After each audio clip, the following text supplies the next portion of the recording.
The text came at 6:47 in the morning. Zoe, you are confirmed for the annual charity gala. Friday. Black tie. Full access pass attached. Do not be late. Zoe Monroe read it twice, set her phone face down on her nightstand, and screamed into her pillow. Not because she was scared. Because she had been waiting 14 months for a booking like this. The annual charity gala was not just a party. It was the party. Seoul's elite, old money, new money, and the kind of power that did not need to announce itself. The guest list read like a Wikipedia page for people who shaped decisions the rest of the world just lived with. And Zoe Monroe, 28 years old, from Atlanta, Georgia, was going to be the one behind the lens. She spent Friday afternoon ironing her all-black press outfit 3 times. Not because it needed it. Because her hands needed something to do. By 7 she was standing outside the annual grand venue on the 43rd floor of a building that seemed to exist just to make people feel small. The lobby had marble floors the color of cream and chandelier lights so warm they turned everything golden. Staff moved in organized silence. Guests arrived in waves. Gowns, tuxedos, silk, diamonds. Zoe adjusted the strap of her camera bag and walked to the credentialing desk. The woman behind it barely looked up. Name? Zoe Monroe. Press photographer. I should be on the full access list. A slow scroll down a tablet. Pause. Monroe. The lanyard slid across the desk without eye contact. Photography is restricted to the East Wing and the main hall. No access to the VIP terrace without an escort. That is fine. Zoe clipped the lanyard and moved toward the main hall. She did not notice Derek Holt until she was already past the entrance. He was standing near the left pillar talking to a man in a gray suit, champagne glass in hand, the picture of a man who belonged exactly where he was. He was 43, broad-shouldered, with the particular confidence of someone who had never been told no in a professional setting and the particular edge of someone who had been told no repeatedly in a personal one. He saw her. His jaw tightened. She kept walking. The main hall was everything the lobby promised and then some. Round tables with centerpieces that cost more than Zoe's rent. A live string quartet in the corner. Wait staff that moved like they had been choreographed. Floor-to-ceiling windows on the north wall showing Seoul lit below like a circuit board. Zoe forgot Derek the moment she lifted her camera. She found the light first. The way the chandeliers threw gold across the tablecloths but left the edges of the room in soft shadow. Then she found the angles. The quartet framed against the window. An older man laughing with his head thrown back, genuinely the kind of laugh no one could stage. And then a little girl in a white dress who had snuck away from her parents and was spinning slowly in the middle of the dance floor, arms out, completely in her own world. Zoe got that shot and knew it was the best one of the night. She was so deep in her work she almost missed the shift. But the room noticed it. It started near the main entrance. A subtle change in posture. The way people unconsciously straighten when something significant enters a space. Conversations did not stop. They just became slightly less important to the people having them. Shin Jae-won walked into the annual charity gala at 7:42 and the room rearranged itself around him without a single word being spoken. He was 36. Tall in the way that commands space without effort. Dark suit, no tie, the top button of his shirt open in a way that somehow looked more expensive than everyone else's formal wear. His face was composed in the particular stillness of a man who had learned a very long time ago that stillness was its own form of power. He was the reason this gala existed. Nobody announced that. Nobody needed to. He shook 2 hands near the door, exchanged 4 words with a man who ran a shipping empire, and then his eyes moved across the room in the slow systematic way of someone conducting an inventory. They stopped. Zoe Monroe was crouched behind the 3rd pillar from the left, camera raised, completely still, waiting on a shot that had not happened yet. She was the only person in the room not performing for anyone. Not working the crowd, not angling for a conversation, not calculating who was worth the walk across the floor. She was just doing her job. Fully. Completely. With her whole self. Jae-won watched her for 11 seconds before his lieutenant appeared at his shoulder. Sir. The annual director wants to greet you before. In a moment. Chailin followed his gaze. Saw the photographer. Looked back at Jae-won. She had worked for this man for 6 years. She had never seen him pause for a person he did not already know. She pulled out her phone quietly and started finding out who Zoe Monroe was. 2 hours into the evening Derek made his move. The history between them went back 8 months, to the first time he had offered her a standing contract at this venue with a smile that started professional and curled into something else entirely. She had shut it down clean every time. Every no made him smaller and meaner. He started making her jobs harder. Wrong access times. Missing equipment. The kind of sabotage that could always be called administrative error if she tried to report it. She kept showing up anyway. Because the annual gala was on the calendar and she refused to let a small man steal her biggest opportunity. She did not know Derek had made himself the same promise tonight. Except his version ended with her gone. He appeared behind her with 2 security guards and a face that had been rehearsing calm. Monroe. There has been a credentialing issue. Your authorization was not properly countersigned. She turned around slowly. I have the signed contract, the email confirmation, the payment receipt. Your copies. He shrugged. One shoulder. Easy. My office does not have mine. Which creates a liability problem. He glanced at the guards. Especially at an event of this caliber. She held his gaze. We both know what this is, Derek. Something shifted in his expression. Just slightly. I do not know what you mean. Yes, you do. He leaned in. Close enough that only she could hear. You should have been nicer to me, Zoe. Her hands tightened on her camera. She did not step back. Across the ballroom, Jae-won had gone completely still. He could not hear the words. He did not need to. He watched Derek lean into her space. Watched her body hold its ground even as it recoiled on the inside. He set down his glass. He walked. The crowd parted without being asked. Security straightened. Derek turned mid-sentence and the words died in his throat. Jae-won stopped between Zoe and the guards. He did not look at her. Just at Derek. One sentence, quiet as a verdict. Remove yourself from her space. Derek laughed nervously. I am not sure you understand the situation. I funded this event. His voice did not rise. This room exists because of decisions I made. Which means everyone in it is here because I allowed it. He turned to the head of venue security. Escort him out. This is. Now. Derek was removed. Quickly. Without negotiation. Jae-won turned to Zoe for the first time. She was composed. Shaking somewhere underneath it. You were hired to work, he said simply. Finish your work. Then he walked away. She stared at his back. She picked up her camera. Her hands were trembling slightly and she was furious at them for it. She started shooting. But every frame she took for the rest of the night she found him in it. And every time without fail he was already looking at her. If you are new here and you love slow burn romance with a little danger mixed in, you are exactly where you need to be. Hit that subscribe button so you do not miss how this one ends. The gala wound down at 11. Zoe packed her camera bag methodically. Memory cards organized, lenses wiped, straps secured. She checked the night's shots on her preview screen and felt the quiet satisfaction of a job done the way she had intended. She should leave. She stood up. She stood there for a long moment. Then she crossed the room. He was near the north windows, alone for the first time all night, looking out at Seoul below. Jacket still perfect. Hands in his pockets.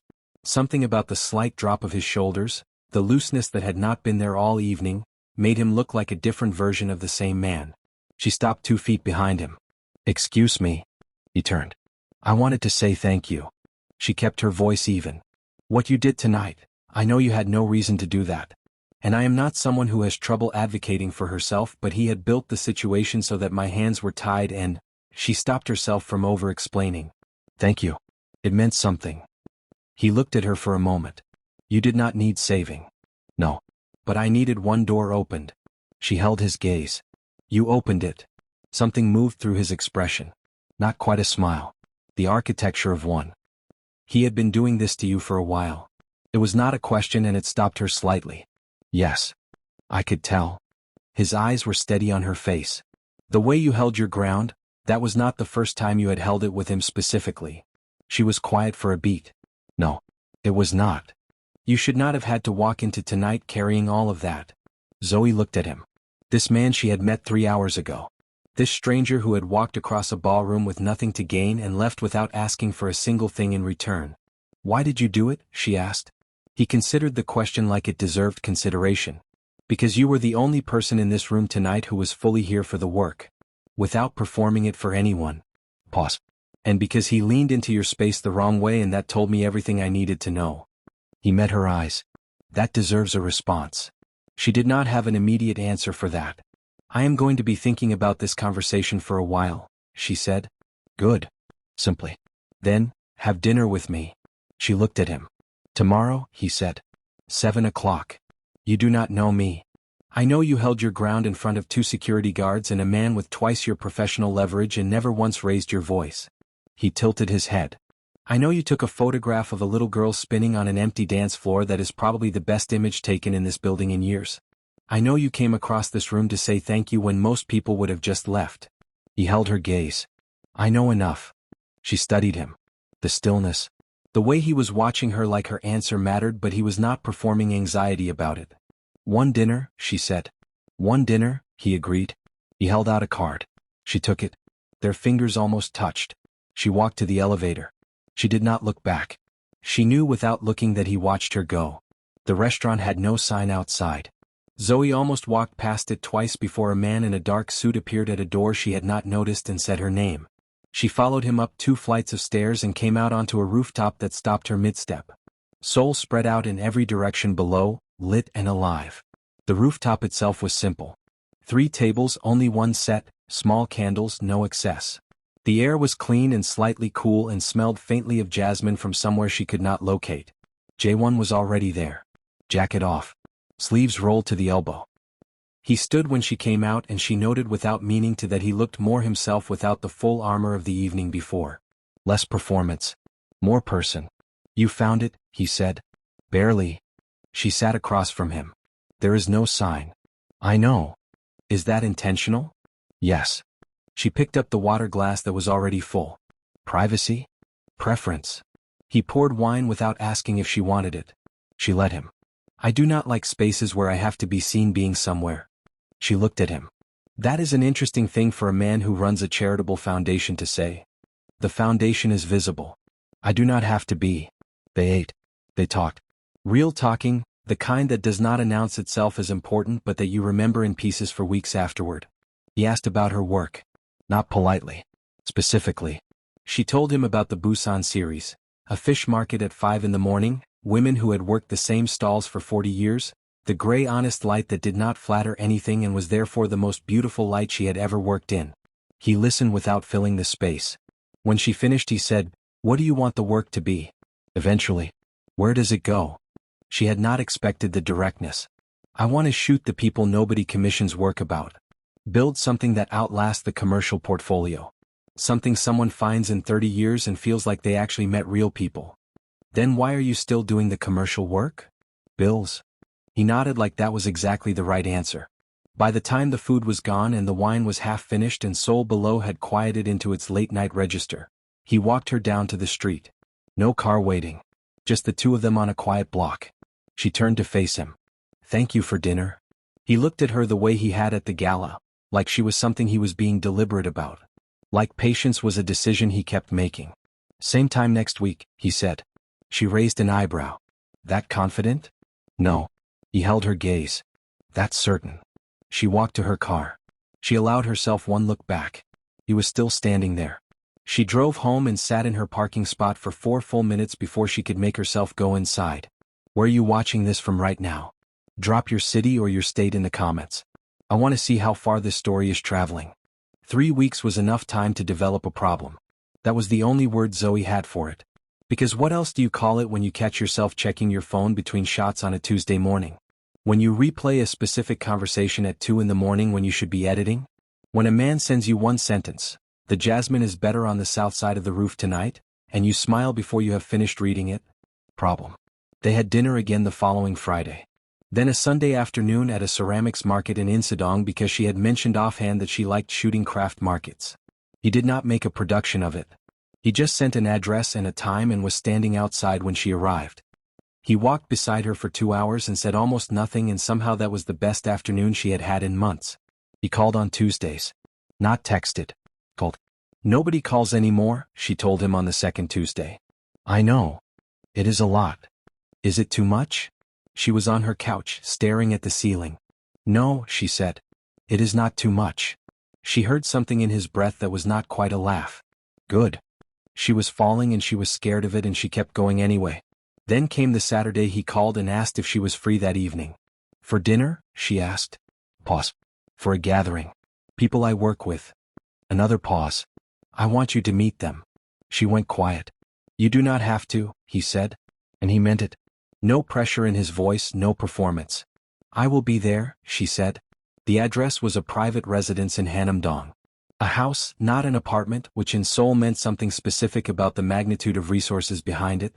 The car Chailin sent was black and unremarkable, and the driver did not speak. Zoe wore a green silk dress and brought her camera because she had learned she processed new environments better with a lens between herself and them. Inside, the house was warmer than she expected.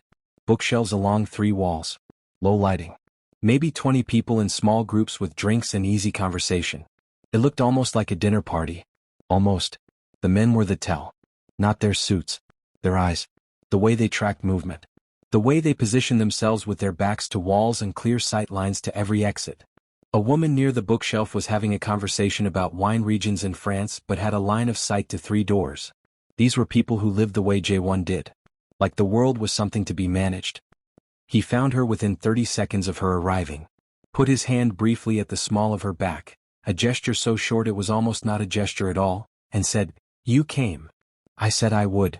"I know." Something shifted in his face. "Thank you." Chailin made introductions. An older silver-haired man stopped Zoe near the bookshelf. "You are the photographer." In English. With an accent she could not place. "I am." "He talked about you." He said it like he was still deciding what to do with the information. Jae-won does not talk about people. He walked away before she could respond. She stood with that for a while. Later, Chailin offered to show her the rest of the house. The library on the 2nd floor, the garden terrace. Zoe followed, grateful for air and space to think. At the top of the stairs, Kaylin's phone buzzed and she excused herself and slipped back down. Zoe walked the corridor alone. The library was beautiful. Dark wood, floor-to-ceiling shelves, a reading chair angled toward the window with a worn patch on the armrest from actual use. She pulled a book at random. Dog-eared, annotated in the margins in Korean. She put it back carefully. She followed the corridor to the left and found another door half open, a strip of light falling through the gap. She pushed it open. Her whole body went cold. The room was large and spare. Concrete floor.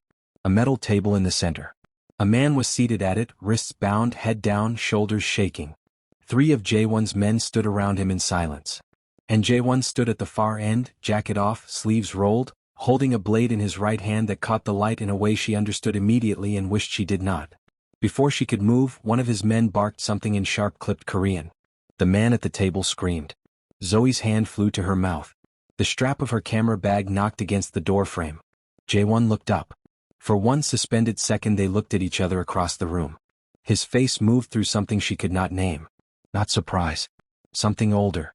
Something that looked almost like dread. She turned and ran. Not walked. Not backed away. She ran.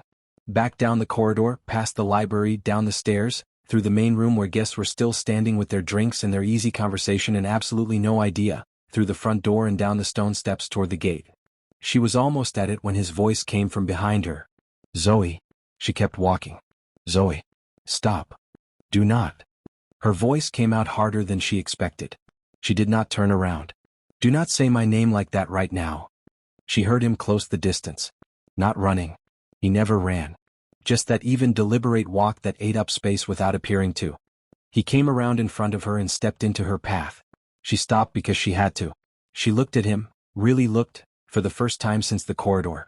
Jacket back on. Hands clean. The composed face. The stillness. Like the last 5 minutes had happened in a different universe. She felt sick. "That man," she said. Her voice was shaking. "What did you?" He stole from people who trusted him.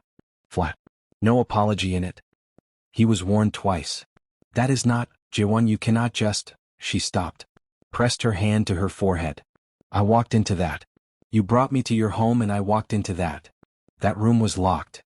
His jaw was tight. "That door is always locked. Someone made a mistake tonight." "Yeah." She looked up at him. "I did. I made a mistake tonight." Something moved through his expression. A fracture, fast, gone before she could fully see it. "Zoe. Do not." She stepped around him. "I need to go. I cannot be here right now. I will have Chailin take you. I do not want Chailin. I do not want your car. I want to call my own ride and go home." She turned at the gate and her eyes were bright and she would not let them spill. "Not here. Not in front of him. I knew you were complicated. I told myself I could handle complicated." Her voice cracked on the last word. She steadied it. I did not know what complicated actually looked like until 60 seconds ago. She walked through the gate. He stood at the top of the steps and watched her go. This time she did not look back. She did not sleep. She lay in her apartment staring at the ceiling while Seoul moved outside her window and she replayed it on a loop. The door swinging open. The light. The man at the table. The scream. Jae-won's eyes finding her across the room with an expression she still could not fully read. Not surprise. Not panic. Something more complicated than either. Something that looked almost like grief. She got up at 4 in the morning and made coffee and sat at her editing desk and pretended to work. By 7 she had made 0 edits and finished the entire pot. His name appeared on her phone at 8:43. She stared at it. Let it ring. He did not call again. A message arrived at 9. I'm not going to make this easier than it is. You saw something real. You are allowed to need time. She read it 4 times. Did not reply. She expected silence after that. What she got instead was Chae-lin. A message arrived at noon on Monday. Just a restaurant name and address and a time. If you are willing. She wants to talk. Not on his behalf. Just talk. Zoe went. Because she was curious and because she was angry and because some part of her already knew that not going was its own kind of decision. Chae-lin was already seated when she arrived. No entourage. Just tea for 2 and the composed expression of a woman who had seen too much to perform anything she did not mean. I am not here to convince you of anything, Chae-lin said. Good. Zoe sat. Because I am not in the mood. I know what you saw. Chae-lin wrapped both hands around her cup. I have seen it before. Many times. It does not get easier to look at. Then how do you stay?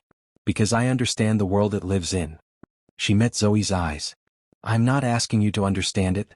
I'm asking you to be honest with yourself about what you actually feel. Not just what you saw. Zoe was quiet for a long moment. What I feel is terrified. Of him? She thought about it honestly. No. She hated saying it out loud. No. That is the problem. I'm not terrified of him. I am terrified of the fact that I am not. Chae-lin looked at her with something that was not quite sympathy but was close to it. He has not slept in 4 days. Do not. Zoe shook her head. Do not do that. I'm not doing anything. I am telling you what I know. Chae-lin set down her cup.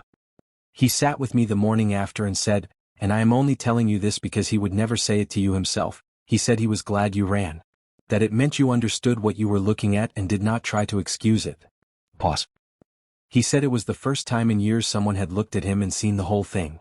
The table between them felt too small. Zoe drove home and sat in her parking spot. Different questions running through her this time. Harder ones. She picked up her phone. Pulled up his message. Read it one more time. You saw something real. You are allowed to need time. She typed. I need you to answer some questions. Not Chae-lin. His reply came in under a minute. Tell me when and where. She sent her address. He arrived in 40 minutes, which meant he had been somewhere close or he had driven fast, and she decided not to examine which one bothered her more. He knocked. She opened the door and stepped back to let him in. He stood in the middle of her living room and looked around slowly. The bookshelves. The framed prints on the walls. The controlled, organized life of a woman who kept her space the way she kept herself. Then he looked at her. Sit down, she said. He sat. She stayed standing. I am going to ask you things and I need you to not manage my reaction. I just need you to answer. All right. The man in that room. She crossed her arms. Was he alive when I left? Pause. Yes. Is he alive now? A shorter pause. Yes. She absorbed that. Does that happen often? In your house? No. It happened there that night because the situation was time-sensitive and moving it would have created other problems.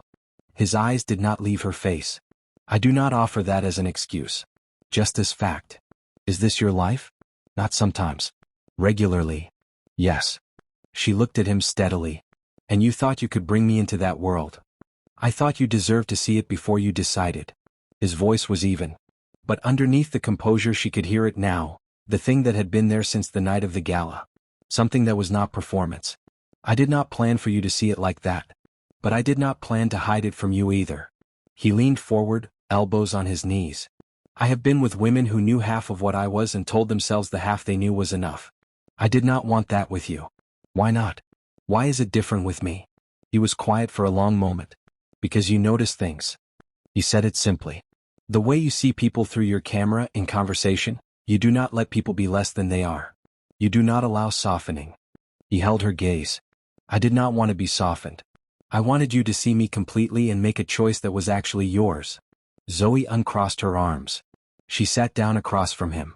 Not close, but across. I am not okay with everything you are, she said. I know. There are probably things you do that I will never be okay with. I know that too. So what does this look like? If I stay, what does this even look like for us? He looked at her for a moment. Like the question was one he had been sitting with since Saturday night. It looks like honesty. Like I do not bring work into spaces that are yours. Like if there are things I cannot share, I tell you that directly instead of pretending they do not exist. He paused. And it looks like you being allowed to walk out of any room at any time without me following you. Unless I am scared for you. And even then I ask first. She almost laughed. You did not ask first the other night. I know. Something moved in his expression. I was scared for you. The room was quiet between them. A car passed outside. Seoul moved through its afternoon without caring about any of it. She looked at him. This man who had never once pretended to be something he was not. Not at the gala. Not at dinner. Not now, sitting in her living room with his hands open on his knees like he was showing her he was not holding anything back. She stood up. She crossed the room and stood in front of him. Stand up, she said quietly. He stood. She looked up at him. She had to tilt her chin slightly and she resented and appreciated it in equal measure, and then she closed the distance between them and kissed him. Not the tentative kiss of someone testing the water. A full, decided, both hands on his face kiss that said everything the conversation had been circling for the past 40 minutes. He kissed her back without hesitation. One hand at her waist, one at the back of her neck, with the careful, deliberate touch of a man who understood that some things you do not rush. When they separated, she kept her forehead against his. I am still angry, she said. I know. His hands did not move. You are allowed to be angry. And I have more questions. I will answer them. She pulled back just enough to look at him. One more. And I need the truth. Yes. Do you actually feel something for me, or is this just... Zoe. He said her name like it was a complete sentence. Like it was the only answer the question needed. She believed him. 2 weeks after the conversation in her apartment, Jae-won invited her back to the mansion. Not for a gathering. Not for a dinner with people watching. Just come see where I actually live, he said. In the daylight. With the gate open and nothing to perform for anyone. She went on a Wednesday afternoon. The house was different in daylight. Larger and quieter and full of details she had missed the first time. A row of plants along the kitchen windowsill that someone actually watered. A reading chair in the library with a worn patch on the armrest. 3 books on the nightstand on his side with receipts tucked inside his bookmarks because he apparently could not be bothered with actual bookmarks. She photographed the books without asking. He watched her do it and said nothing. They ate lunch in the kitchen. Chailin had left food because Chailin apparently anticipated everything. It was the most ordinary 2 hours Zoe had spent with him, and she had not expected to love it as much as she did. He was funny when he relaxed. Not performing funny.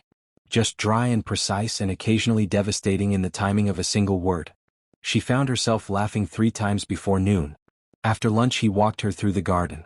Large, mostly Japanese in style, stone paths and deliberate greenery and a small water feature she could hear before she could see it.